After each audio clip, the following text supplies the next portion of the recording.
आदरणीय श्री मनोहर लाल खट्टर जी। खट्टर जी को जय श्री राम। जय श्री राम, जय श्री राम। खट्टर जी को जय श्री राम। जय श्री राम, जय श्री राम।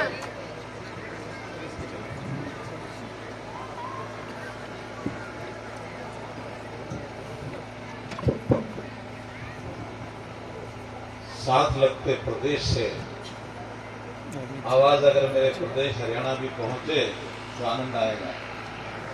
भारत माता की जय। नहीं पहुंचे। भारत माता की जय। भारत माता की जय। धन्यवाद। आज हिमाचल प्रदेश के अपने इस विधानसभा चुनाव 2022 इसका शुभारंभ हो रहा है। सभी 68 की 68 विधानसभाओं में चुनाव का एक साथ बिगुल बज उठा है। आज सब जगह जनसभाएं हो रही हैं। मेरी आज ये तीसरी जनसभा है और मुझे खुशी है कि मैं आज बहुत ही अपने मित्र, अपने साथी, बहुत पुराने साथी डॉक्टर राजीव सैजल जी के विधानसभा क्षेत्र में आज इस सभा को संबोधित करने आया हूं। जय श्री राम, जय श्री राम। मंच पर उपस्थित डॉक्टर सैजल जी के साथ हमारी बहन डॉक्टर डेजी ठाकुर जो महिला आयोग की यहाँ की अध्यक्षा है, श्री संजीव कश्यप जी अध्यक्ष एपीएमसी, श्री लाज किशोर शर्मा जी निदेशक जोगिंद्रा बैंक, कपूर सिंह वर्मा जी मंडल अध्यक्ष, मदन मोहन मेहता जी, श्री तीर्थराम ठाकुर जी, श्रीमती धर्मप्रणा ठाकुर जी, जिला परिषद की हमारी सदस्य श्रीमती ममता ठाकुर अध्यक्ष हमारी महिला मोर्चा, श्री संजय ठाकुर जी, श्री बलराज शर्मा जी, श्री महेंद्र ठाकुर जी और बीडीसी के हमारे स्थानीय प्रधान, उप प्रधान और सभी सदस्यगण, उपस्थित सभी सभा में बड़ी संख्या में पधारी हमारी माताएं, बहनें, बुजुर्गों, नौजवान साथियों, पत्रकार, छायाकार मित्रों, आज की ये सभा मुझे बहुत आनंद दे रही है और उस आनंद के कई कारण हैं। एक कारण तो जैसा मैंने बताया कि हमारे डॉक्टर सैजल, इनसे मेरा बहुत पुराना संबंध है, खास करके 2007 में जब विधानसभा का आप पहला चुनाव लड़े थे। उस समय आपको भी ध्यान है, मुझे भी ध्यान है, बहुत वो थी, लंबी एक सूची थी यहाँ चुनाव लड़ने वालों की।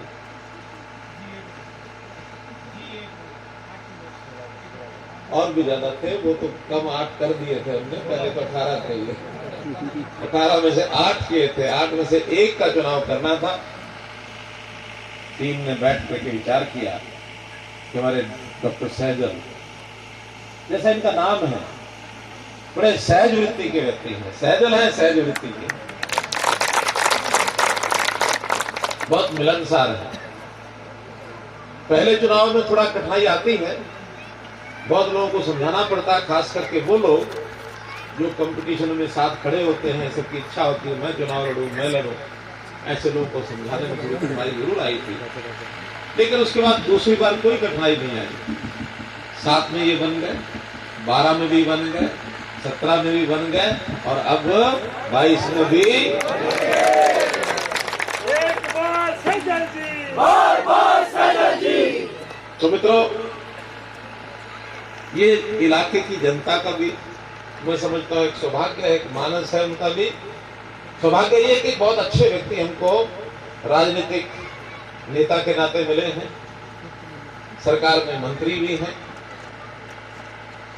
और एक प्रकार का हमको एक अवसर ये मिला है कि हमें ऐसे व्यक्ति को बार बार चुनने का अवसर हमको भी मिला है। इसलिए हम अच्छे व्यक्ति को बार बार चुनते भी हैं।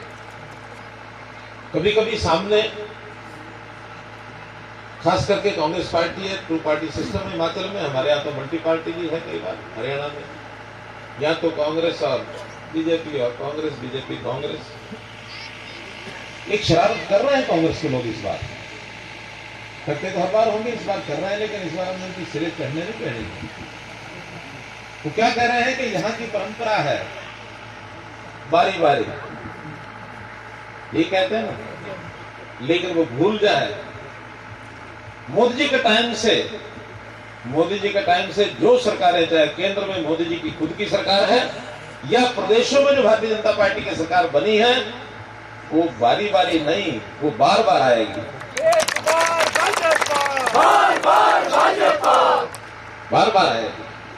तो इस बार वो रिकॉर्ड हमको तोड़ना है कि हमारे वर्तमान मुख्यमंत्री श्री जयराम जी, मैं जब कभी उनका फोन आता है तो क्या नंबर मुख्यमंत्री हिमाचल जयराम जी, मैं उनको नमस्ते नहीं बोलता, मैं उनको हाँ जयराम जी की, उनका हमारा अभिवादन ही जयराम जी का है। हरियाणा में राम राम जी जयराम जी खूब बोलते हैं। बहुत ही सरल हृदय व्यक्ति हैं हमारे यहाँ के मुख्यमंत्री, जिनके बारे में बहुत चर्चा डॉक्टर सैजल जी ने की है। ऐसे मुख्यमंत्री भी विरला ही मिलेंगे आपको, हमेशा उपलब्ध रहते हैं, फोन करो तब उपलब्ध रहते हैं, जाके मिलने चले जाओ, घर पर जाओ, ऑफिस पर जाओ। अब हमें तो कठिनाई नहीं आएगी, मुख्यमंत्री को मुख्यमंत्री मिलना बड़ी कठिनाई नहीं होती, लेकिन सामान्य जन जो हमको हिमाचल के बताते हैं कि उनके साथ पहुंच बहुत आसान है। अब इतने सहज सरल व्यक्ति, और खास करके गरीबों के साथ जो सामान्य जिनकी आवश्यकता है, उनकी जरूरतों को पूरा करने के नाते जो उनका व्यवहार है, जिसकी चर्चा भी कर रहे थे, चाहे हमारी उन्होंने मुख्यमंत्री हिम केयर योजना शुरू की है, उन्होंने गरीबों के कल्याण के लिए जो मरीज हैं उन मरीजों के लिए अलग से जो योजना बनाई है, क्या बनाई है, 3,000 का महीना देते हैं, सहारा योजना, मुख्यमंत्री सहारा योजना। तो ऐसी बहुत योजनाएं उनके मैंने पढ़ी है। आगे बढ़कर के एक एक बात को वो करते हैं, तो ऐसी चीजें बहुत गिनाई जा सकती हैं। तो मैं कह रहा था कि कई कारण है। एक कारण तो ये कि हमारे सहज सरल प्रत्याशी डॉक्टर सैजल जी, इनके साथ हमारा संबंध है, इस क्षेत्र के साथ हमारा बहुत अच्छा बड़ा संबंध है, क्योंकि कालका विधानसभा और कसौली विधानसभा बिल्कुल यहाँ से वहां तक सारा बॉर्डर के साथ लगता है। अभी पहाड़ियां में देख रहा हूँ, इस पहाड़ियों के पीछे, क्या इसी के पीछे घग्गर नदी होगी, और घग्गर पार करते ही मोरनी है। कौन सा भोज पड़ता है उस साइड में मोरनी का? 14 भोज है मोरनी के, भोज मटोर है।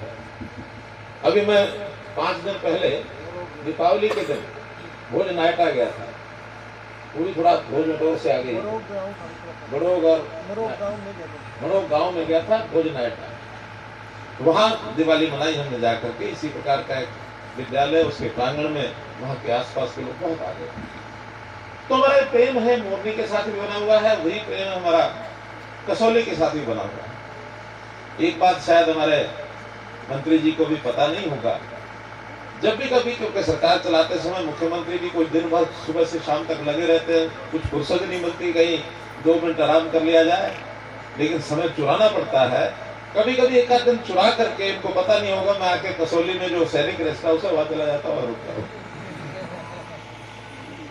वहाँ बड़ा एक छावनी है कसौली में, उनका एक अच्छा रेस्ट हाउस है। वहाँ मेरे एक मित्र भी हैं, वो कहते कभी महीने में, 6 महीने में, 2 महीने में आना तो एक आध दिन आ जाया करो। मैं इनको बताता भी नहीं किसी को, इनको बताऊंगा तो ये पहुंच जाएंगे, आराम तो खत्म। तो ऐसा संबंध कसौली से मैंने रखा हुआ है, विधानसभा क्षेत्र में रखा हुआ।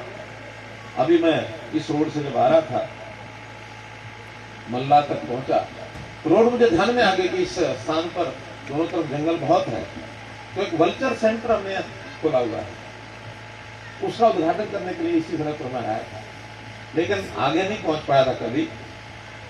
आज हमारे चुनाव चल रहे हैं, मल्ला यहाँ पोलिंग चल रही है, वहां से भी शायद कुछ लोग बोल करके आ भी गए होंगे यहाँ, तो वो खड़े मिलने के लिए आ गए हैं।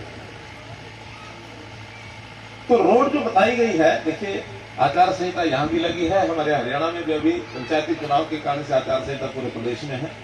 आपने जो जो मांगे रखी हैं, उन सबको चुनाव के बाद, चुनाव से पहले कहना ठीक नहीं है, नहीं तो हमारी मीडिया के लोग ही कहीं चुनाव आयोग में जाके शिकायत कर देंगे कि आचार संहिता लगी हुई थी, जाके घोषणा कराया ये। तो ये सारी बातें जैसे ही आचार संहिता समाप्त होगी, मेरे पास लिखित आप भेज देना। सब काम, क्योंकि परस्पर एक दूसरे का सहयोग है। कोई केवल जो काम हम करेंगे उसका लाभ हिमाचल को होगा ऐसा नहीं है। हिमाचल में काम होते हैं तो हरियाणा के लोगों को लाभ होता है, हरियाणा में काम होते हैं तो हिमाचल के लोगों को काम होता है। ये परस्पर सहयोग है। अब हमारे यहाँ पंचकुला में जितने ऐसे शिक्षा के या फिर स्वास्थ्य की दृष्टि से, और कृषि का हॉस्पिटल है पंचकुला का, इतना अच्छा बढ़िया हॉस्पिटल, यहाँ के लोगों को आवश्यकता पड़ती वहां पहुंचते ही होंगे। पिंजौर में अब सेब की मंडी बनेगी तो यहाँ के लोगों को अवसर मिलेगा इस मंडी का लाभ उठाने के लिए, मिलेगा ही। शकुंतला डैम हमने बनाया है, उस डैम के कारण से पानी का जो थोड़ा उठाव हुआ है उसका लाभ आसपास के गांव को, हिमाचल को भी हुआ ही होगा।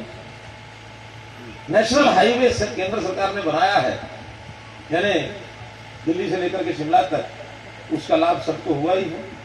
तो ये परस्पर सहयोग होता है एक दूसरे का। और बल्कि मैं इसको एक और ढंग से भी कई बार रखता हूं, दो पड़ोसी होते हैं, दोनों की इच्छा होती है आगे बढ़ो, अपना अपना काम करो, आगे बढ़ते ही हैं। चाहे गांव के पड़ोसी हो, चाहे शहर के पड़ोसी हो, चाहे पड़ोसी जिले हो, चाहे पड़ोसी प्रदेश हो, सब अपने काम को लेकर आगे बढ़ते हैं। हम आगे बढ़े, हम आगे बढ़े, आगे बढ़े, बढ़ना चाहिए, सबको कोई दिक्कत नहीं है। लेकिन इसको मैं दूसरे तरीके से रखता हूं। आप अपने आप को आगे बढ़ाने के साथ साथ यदि अपने पड़ोसी को आगे बढ़ाएंगे तो निश्चित रूप से आपका पड़ोसी भी आपको आगे बढ़ाएगा, बढ़ाएगा ना। अगर आप अकेले अकेले आगे बढ़ते रहेंगे तो मनुष्य स्वभाव होता है, कभी कभी एक दूसरे को देख करके वो आगे बढ़ रहा है तो उसकी टांग खींचना शुरू करता है, ईर्ष्या हो जाती है, पड़ोसी कहीं आगे ना बढ़ जाए। मैं एक छोटी कहानी सुनाता हूं आपको, मैंने कभी बहुत पहले सुनी थी। शिव जी के, भगवान शिव के एक भक्त थे, वो उनकी पूजा भक्ति में लगे रहते थे। भगवान शिव खुश हो गए, उनके पास आए कि भक्त तो मेरी बहुत भक्ति करता है और कोई आशीर्वाद मेरे से मांग ले। उन्होंने कहा जी आशीर्वाद तो क्या, मैं एक मांगूंगा फिर और को जरूरत पड़ जाएगी, फिर दूसरा मांगूंगा किसी और की जरूरत पड़ जाएगी। कहेंगे ठीक है, जो तू इच्छा करता रहेगा वो तुझे मिलता रहेगा, आशीर्वाद दे दिया। आशीर्वाद दे दिया, लेकिन साथ में शर्त लगा दी कि शर्त यह है कि जो तू मांगेगा वो तुझे मिलेगा, लेकिन साथ ही तेरे पड़ोसी को डबल मिलेगा। अब ये शर्त लगा दी।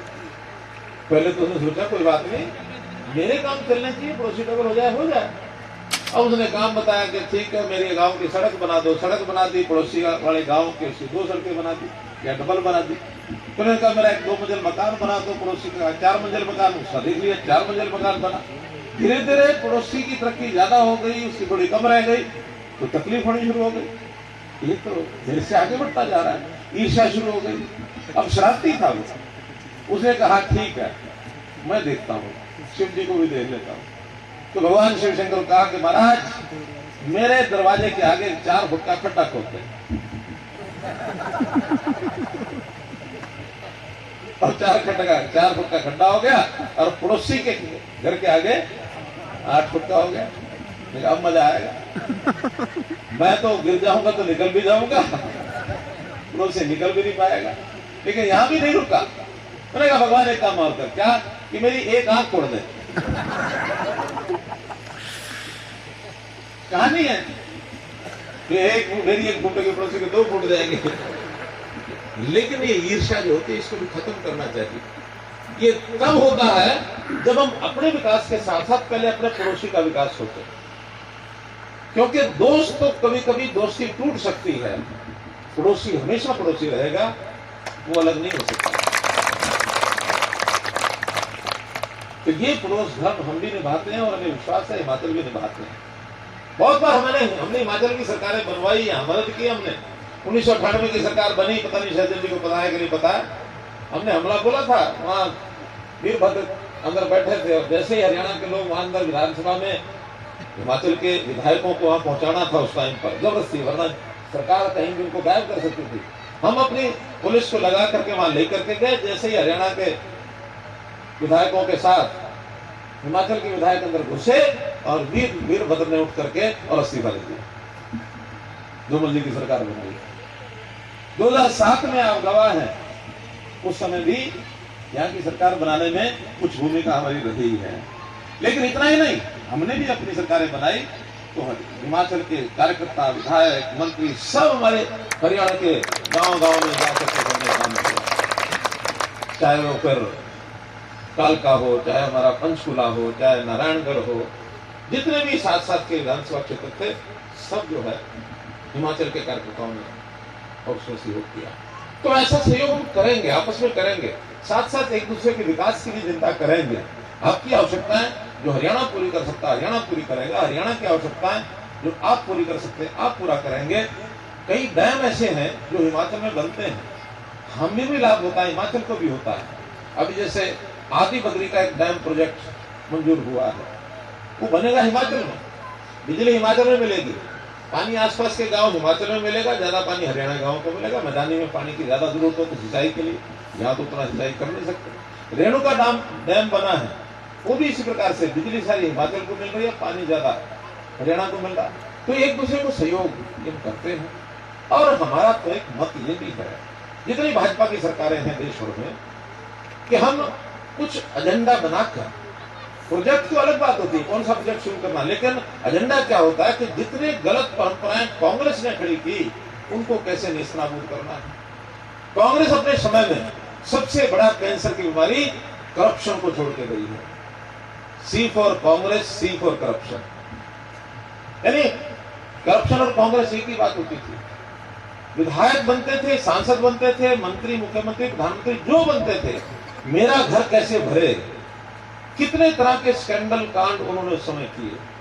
कहीं कोयला कांड, कहीं 2G कांड, कहीं मंडुब्बी कांड, कहीं जीप घोटाला, कितने घोटाले कांग्रेस के टाइम पर हुए। बिना टॉप लीडरशिप के कोई घोटाला हो नहीं सकता। लेकिन एक उनके नेतृत्व की बात करें, परिवारवाद से बात निकलते नहीं है।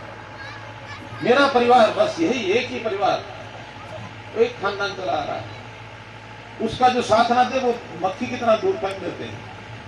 उनका कोई साथ दे, उसको जेब में डाल के चलते हैं। अभी आजकल उन्होंने अपना ड्रामा किया है अपना नए प्रधान बनाने का, लेकिन नया प्रधान वही बनेगा जिसको बर्दाश्त होगा उस परिवार का। एक बार 1967 में, अगर पुराने लोगों को याद हो, कांग्रेस के ही एक व्यक्ति ने परिवार के साथ बगावत करके एक सफलता प्राप्त कर ली थी बहुत बड़ी। मालूम है तुझे पुराने आदमी को?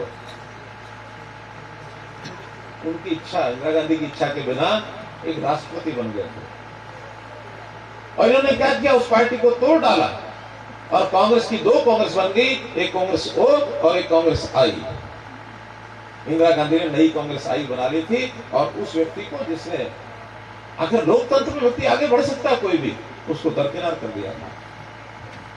लेकिन भारतीय जनता पार्टी परिवारवादी पार्टी नहीं। न तो कभी मोदी जी के खानदान में कोई राजनीतिक आदमी रहा होगा, न योगी जी के खानदान में कोई राजनीतिक आदमी रहा होगा, और न जयराम जी के परिवार में कोई खानदान में कभी कोई राजनीतिक आदमी रहा होगा। मनोहर लाल के पिताजी तो खेती करते थे 2.5 एकड़ जमीन, कभी भी खानदान से नहीं आए, अपनी निष्ठा से, अपने समर्पण से, अपनी योग्यता से, देश में, देश की जनता के साथ प्यार, प्रदेशों की जनता के साथ प्यार, और वो भी खास करके अंत्योदय की भावना। दीनदयाल जी ने कहा, अंतिम व्यक्ति वो जो है उसका सहयोग पहले करिए, उसको मुख्य धारा में आप ले आएंगे तो एक सुखी समाज की कल्पना की जा सकती है। इस लाइन पर सब चलते हैं। तो हम करप्शन को दूर करते हैं, क्राइम को दूर करते हैं। सौभाग्यशाली हैं आप लोग, पहाड़ के लोग, हिमाचल के लोग, क्राइम से बचे रहते हैं। मैदानी इलाकों में तो क्राइम बहुत बढ़ कर गया है। एक अपने विधायक थे शिमला के साथ वाली सीट पर, नाम भूल रहा हूं मैं, कोई गीत सुनाते थे उन्होंने, एक बार में पिंजौर सुनाया, सिदरे लोग पहाड़ा दे, रूपदास जी वो गीत बोला करते थे, सिदरे लोग पहाड़ा दे। तो अच्छे हैं लोग, अच्छे हैं, विनम्र हैं और स्वभाव से सीधे साधे हैं बहुत। क्राइम का यानी ज्यादा उससे घिरे नहीं है, बचे हुए हैं। लेकिन जहां क्राइम है उसको खत्म करने के लिए, चाहे उत्तर प्रदेश में और चाहे अब हरियाणा में, हमने जितने भी गैंगस्टर थे, जितने क्राइम क्रिमिनल थे, उनकी सबकी जो जान होती है ना, वो जैसे रावण की जान पता नहीं कहां थी, नाभि में, ऐसे क्रिमिनल जो क्राइम करने वाले, जो ये गैंगस्टर, इनकी जान इनकी प्रॉपर्टी में, इनके धन दौलत में 2 नंबर का जो धंधा पैसा करते हैं बेनामी इलीगल, इसमें होता है। हमने हरियाणा में बिल्कुल तहस नहस करना शुरू कर दिया। ऐसे योगी जी ने सबके ऊपर बुलडोजर चलाया, आज सब भागे फिरते हैं। तीसरा है कास्ट बेस्ड पॉलिटिक्स से कांग्रेस करती है, थर्ड सी जिसको कहते हैं। हम उनसे सबसे दूर हैं। हम हरियाणा में अगर नारा देते हैं हरियाणा एक, हरियाणवी एक, और हिमाचल में कहना होगा तो हिमाचल एक, हिमाचली एक। जाति पाति से ऊपर उठ जाते। हर व्यक्ति को उसकी योग्यता के आधार पर आगे बढ़ने का मौका मिलना चाहिए।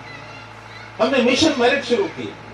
नौकरियों में नौकरियां बिकती थी, भाई भतीजावाद चलता था। हमने कहा नहीं, जो योग्य है वो नौकरी लेगा। परीक्षा दो, ग्रुप सी और डी में तो इंटरव्यू ही खत्म कर दिए, शायद यहां भी खत्म होंगे। सारे देश में मोदी जी ने कहा कि इंटरव्यू खत्म कर दो, इसी में सारी करप्शन की जड़ इंटरव्यू है। इसलिए योग्यता के आधार पर पैमाना बना करके ये सब, पहले तो हमें तकलीफ बहुत हुई थी राजनीतिक तौर पर, लेकिन अब वो तकलीफें बंद हो गई। अब सबको लगता है ये अच्छा विषय है, जिनका में एक बहुत बड़ा संतोष का भाव पहुंचा है। हमने ट्रांसफर पॉलिसी जो अपनी ऑनलाइन की, उसके नाते से कर्मचारियों को बहुत लाभ हो गया कि आज फार्म भरो, अपने 10 स्थान 15 स्थान दे दो जितने देने हैं, योग्यता के आधार पर जिस जगह पर आपकी बारी आएगी वहां पहुंच जाएंगे, किसी को सिफारिश करने की जरूरत नहीं है।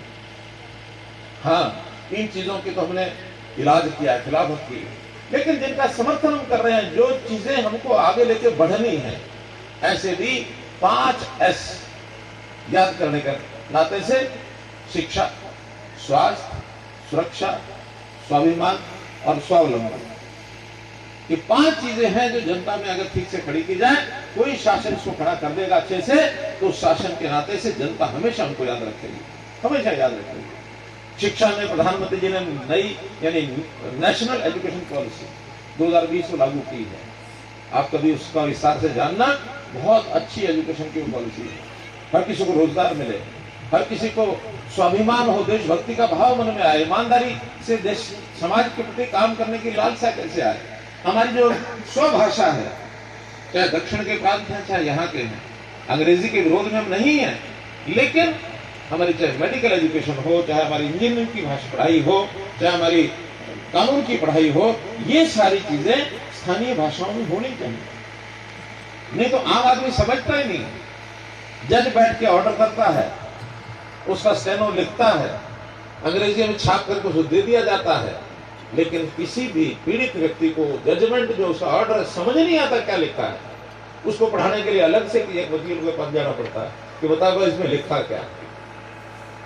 अगर हिंदी भाषा में हो तो समझ सकेंगे ना, सामान्य आदमी समझ लेता क्या है क्या नहीं। तो ऐसी सारी नेशनल एजुकेशन पॉलिसी हमने पढ़ाई में लागू की है, सारे देश में लागू हो रही है, यहाँ भी हो रही है। नए नए एजुकेशन के सारे जो स्थान है वो खड़े हो रहे हैं। जैसा अभी आपने बताया, एक विद्यालय का नाम बताया था आपने,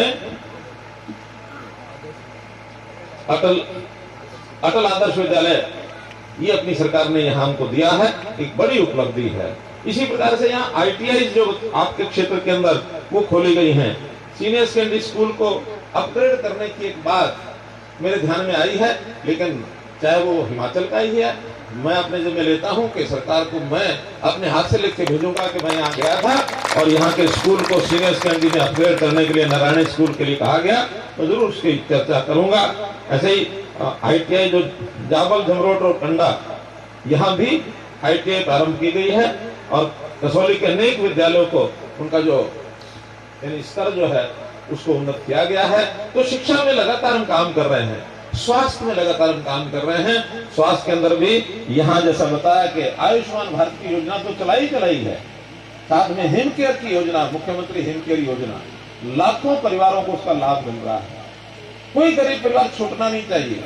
कारण यह है कि आयुष्मान भारत जिन परिवारों को जोड़ा गया, वो लिस्ट बनी थी 2011 में, अब अगले 11 साल में तो बहुत पानी निकल गया।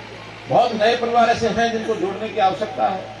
तो यहाँ भी हिम केयर योजना बनाई गई है। हमने हरियाणा में भी ऐसे 7.5 लाख परिवारों को अतिरिक्त लाभ प्रदेश सरकार की ओर से दे रहे हैं। इसी प्रकार उज्ज्वला योजना जो केंद्र की योजना से बन गए, बाकी सब प्रदेश हर घर के अंदर गैस का कनेक्शन ये मिलना चाहिए, ये भी सब सरकारें कर रही हैं। इसी प्रकार से हमने तो मेडिकल कॉलेज यहाँ पता नहीं मुझे कितने बने हैं, लेकिन हरियाणा के अंदर वर्तमान में 14 मेडिकल कॉलेज हैं। अगले आने वाले समय में 9 मेडिकल कॉलेज और खुलेंगे, ऐसे 23 मेडिकल कॉलेज, हर जिले में एक मेडिकल कॉलेज, ताकि 2000 डॉक्टर हम अपने पैदा कर सकें।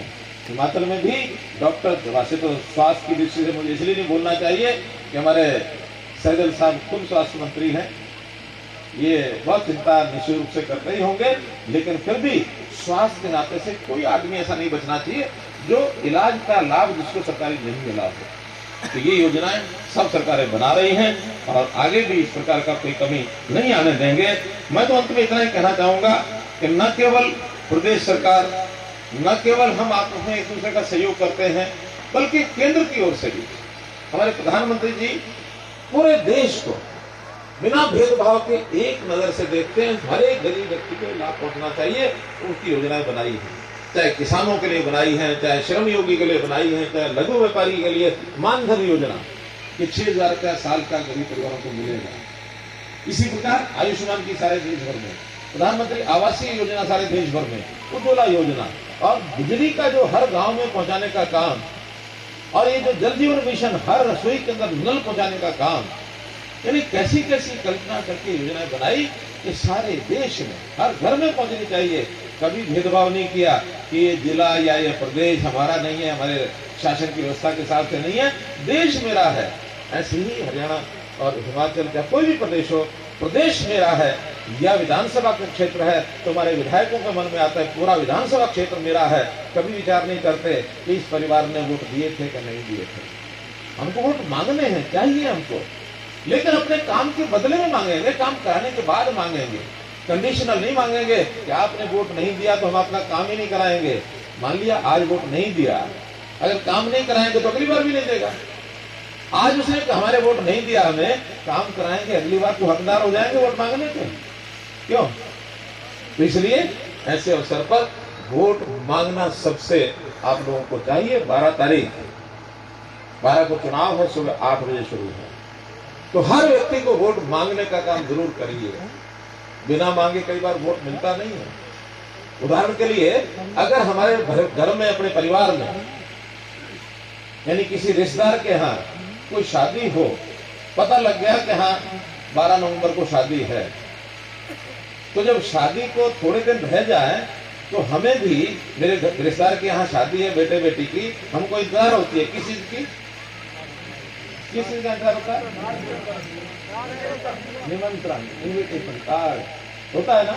और मान लो 6 दिन रह गए, 5 रह गए, 4 रह गए, 3 रह गए, निमंत्रण नहीं आया तो मन में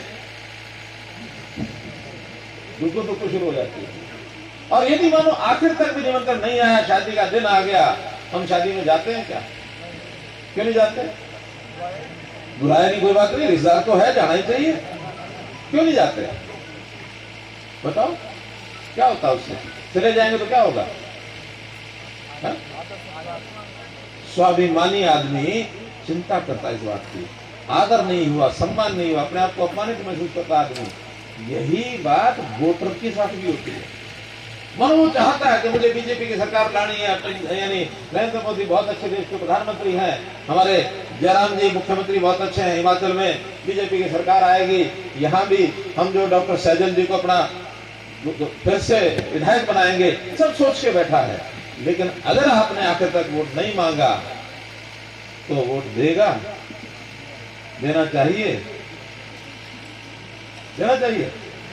मैं कहता हूं नहीं देना चाहिए। अरे आप वोट मांगने के लिए उसके घर नहीं गए। हम इतना अगर नहीं करेंगे तो वो क्या सोचेगा कि भी आज ही इनके कार्यकर्ताओं की ये स्थिति है, वोट मांगने नहीं आए, तुमको जीत जाएंगे तो क्या करेंगे? इसलिए वोट मांगने का एक बार नहीं, हमको अपने इलाके में भी टाइम बहुत है। आज अभी 30 तारीख है, यानी चुनाव से पहले भी 13 दिन बाकी हैं, तो 12 दिन तो है ही है, 31 और 11 दिन। इन 12 दिनों में हर, आखिर तो हमारी बूथ की योजना बनी हुई है, हमारे पन्ना प्रमुखों की योजना बनी हुई है। एक पन्ने में 20-30 घर आते हैं। मैं आपको एक पुरानी घटना बताता हूं। जनसंघ के समय अपने उस समय में एक नेता होते थे, कांग्रेस के नेता थे सिकंदर वक्त। सिकंदर वक्त का घर दिल्ली में एक भिड़ी गली में था। कांग्रेस के नेता थे। जनसंघ के नाते से अपना एक कार्यकर्ता वहां रहता था, रामू, रिक्शा चलाता था। और रामू को यह कहा गया कि आपने अपनी गली में जितने परिवार हैं उन सबसे वोट मांगने जाना है। अब उस समय तो 42 दिन चुनाव चलता था, अब 12 दिन में आ गया। 42 दिन में आपके जो 6 सप्ताह हैं, तो इन 6 सप्ताह में हर सप्ताह उसके घर जाना है, हर परिवार के, जो भी 40 परिवार थे, 50 परिवार, तो सोचता भी रिक्शा चलाता हूँ, 50 परिवारों में एक दिन जाऊंगा, सब में घुमाऊंगा। तो वो एक दिन उसने तय कर लिया और वोट मांगते मांगते कांग्रेस के उस नेता के घर, सिकंदर वक्त जो कांग्रेस के नेता थे, उनके घर वो जाना शुरू किया। पहले दिन गया, कुंडी खटखटाई, अंदर से आवाज आई, कौन है? उसने कहा मैं रामू हूं। क्या काम है? मैं बड़े साहब से मिलने आया हूं। बड़े साहब घर नहीं है, उनकी माता जी घर बैठी है, चलो माता जी को मिलवा दो। दरवाजा खोला, माता जी आई, बोलो बेटा। ऐसा ऐसा कि हमारे जो जनसंघ के लीडर जो हैं, ये लीडर हैं, वो खड़े हैं, दीपक का हमारा निशान है, बहुत अच्छे पढ़े लिखे नेता हैं, और उनको ये जो तारीख आ रही चुनाव की, आपने दीपक के निशान पर मोहर लगा के, उस समय मोहर लगाई जाती थी, अब तो बटन दबाया जाता है, मोहर लगा के और आपने हमें वोट देना है। उस माता जी ने कहा हाँ ठीक है बेटा, ठीक है। अब टालने के लिए कह देते, जो आएगा कह देंगे हाँ हाँ। चला गया, हफ्ते बाद फिर गया, फिर कुंडी खटखटाई, दोबारा माता जी निकल के आए, बोलो बेटा। माता जी मैंने बताया कि हमारे ये नेता है, उसका ये नाम है, ये पढ़ाई लिखाई है, हमारा बहुत अच्छे सरल स्वभाव के नेता है, और आपने जो है हमारे उस नेता को दीपक के निशान पर मोहर लगा के वोट देना है।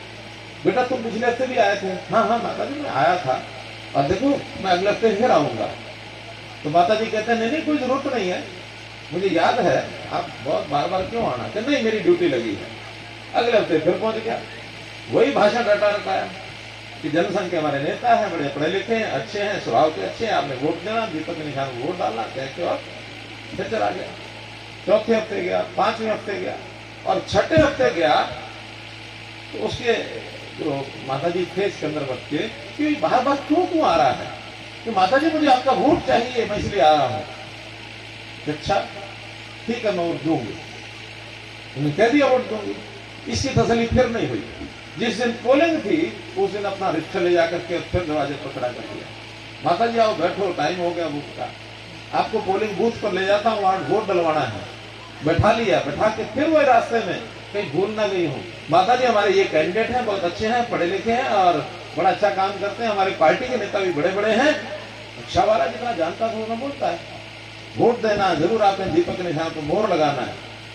सारी बात माँ ने बार बार सुन के ये कार्यकर्ता इनका क्या है, कैसे है, और गई बूथ के अंदर बैलेट पेपर लिया, मोहर उठाई, उठा के ठप दीपक के निशान पर मोहर लगा दी। बेटा कांग्रेस का नेता है, माँ वोट डालाई और डाल करके घर आई। शाम को सिकंदर वक्त घर आते हैं कि माँ मैं थक गया हूं। कि कल मुझे तू थक गया, किस बात के लिए थक गया? कि मैं सारा दिन पार्टी का काम किया, कांग्रेस के लिए वोट मांगे हैं। कि तूने वोट मांगे हैं, दुनिया से मांगे होंगे, तूने अपने घर में वोट मांगा? घर में कैसा मांगना? तो वोट देंगे ही कांग्रेस पार्टी को? नहीं दूंगी मैं तो आज दीपक पर मोहर लगा के आई हूं। सिकंदर बड़े हैरान कि मेरी माँ जो है वो जनसंघ को वोट दे आई, मैं नेता हूं कांग्रेस पार्टी का। तो जब सिकंदर वक्त को उसकी माँ ने सारा विषय बताया, ये जनसंघ का कार्यकर्ता रामू उस कोने पर रहता है और रिक्शा चलाता है, 7 बार मेरे पास आया, 6 बार वोट मांगने के लिए, 7वीं बार वोट डलवाने के लिए। 7 बार एक कार्यकर्ता इनका वोट मांगने आता है, तो मैं वोट कैसे नहीं दे के आऊंगी? मैं जनसंघ को वोट दे के आऊंगी और आगे भी हमेशा जनसंघ को दूंगी। और उसका असर इतना हुआ कि वही सिकंदर वक्त कुछ सालों के बाद कांग्रेस छोड़ के जनसंघ में आ गया। वोट मांगने का बड़ा असर होता है, इसलिए पूरे क्षेत्र में एक बार नहीं, बार बार हमको वोट मांगना चाहिए। जो अपने पार्टी के कार्यकर्ता हैं, समर्थक हैं, सबको लेकर के जाइए। हाँ, घर में वोट जरूर मांगिए, वरना लूट ले जाएगा कोई। अब आप कह सकते हैं कि हमसे तो किसी ने वोट मांगा नहीं, तो वैसे तो डॉक्टर सैजल जी मांगेंगे, मांगे ना मांगे, कम से कम मैं मांगता हूं कि भाई आप वोट जरूर देना चाहिए। आप देना, आपके परिवार देंगे, साथ साथ अपने मोहल्ले में, गांव में, शहर में, और पूरे प्रदेश का चुनाव है, अपने कंस्टिट्यूंसी नहीं, जहां अपने रिश्तेदार बैठे हैं, जहां भी कोई जानकार है, सबको संदेश भेजिए, फोन करिए कि कमल निशान तो कॉमन ही है ना, कि कमल निशान पर जो कैंडिडेट है उसको डालना है, जो वहां का कैंडिडेट है आपको पता हो तो ठीक है, नहीं पता हो तो कमल निशान को डालना है। वोट मांगे जरूर, और प्रातःकाल सुबह सुबह एक बात और बताता हूं आपको, कुछ वोटर ऐसे होते हैं लगभग 20% जो पहले तय नहीं करते किसको वोट देना है, कुछ तो बढ़ जाते हैं, कहीं ज्यादा कहीं कम हो जाता है। 20% का उनकी भी अपनी एक पार्टी होती है, उस पार्टी का नाम पता क्या होता है? उस पार्टी का नाम होता है जीत पार्टी। क्या होता है? वो सोचते हैं कि जिधर जीत होगी मैं उधर ही वोट दूंगा, अपना वोट खराब नहीं करूंगा। उनका धर्म होता है जीतने वाले को जिताओ, हारने वाले को। अब प्रश्न पैदा होता है कि अभी पोलिंग हुई नहीं है और अभी काउंटिंग हुई नहीं है, रिजल्ट आया नहीं है, इनको कैसे बताएं हम कि हम जीतने वाले हैं? अभी तो वोट होने देंगे। इसका भी एक फार्मूला है, और वो फार्मूला है कि जिस दिन वोटिंग है उस दिन अपने कार्यकर्ता, अपने वोटर, समर्थक सभी सुबह सुबह जाकर के और सबसे पहले लाइनों में लगे। अगर आप सबसे पहले लाइन में लग करके प्रातःकाल लाइनों पर एक प्रकार का अपना कब्जा हो गया तो फिर खुसर चल पड़ती है। वहां जो अनजान लोग भी होते हैं वो भी कहते हैं भाई आज तो कमल वालों का जोर था, आज तो डॉक्टर सैजल वाले जीतने वाले थे, और ये ढीले दे रहे वो खबर जो घर में बैठे हैं, जिन्होंने सोचा था दोपहर बाद वोट डालेंगे फैसला करके कौन जीत रहा है, ये खबर उनके पास पहुंच जाती है। और फिर वो आते हैं, वो भी सोचते हैं कि मैं अपना वोट खराब क्यों करूं, जीतने वाले को जिताओ, हारने वाले को हराओ, उनका ये धर्म होता है। तो हमें वो 20% वोट भी क्या करना है, लेना है। तब ले मिलेगा जब सुबह लंबी लाइन लगाओगे और मन में 2-3 बातें बता रहा हूं, वो धारण करके जाओ। क्या? पहले मतदान, फिर जलपान। ठीक है?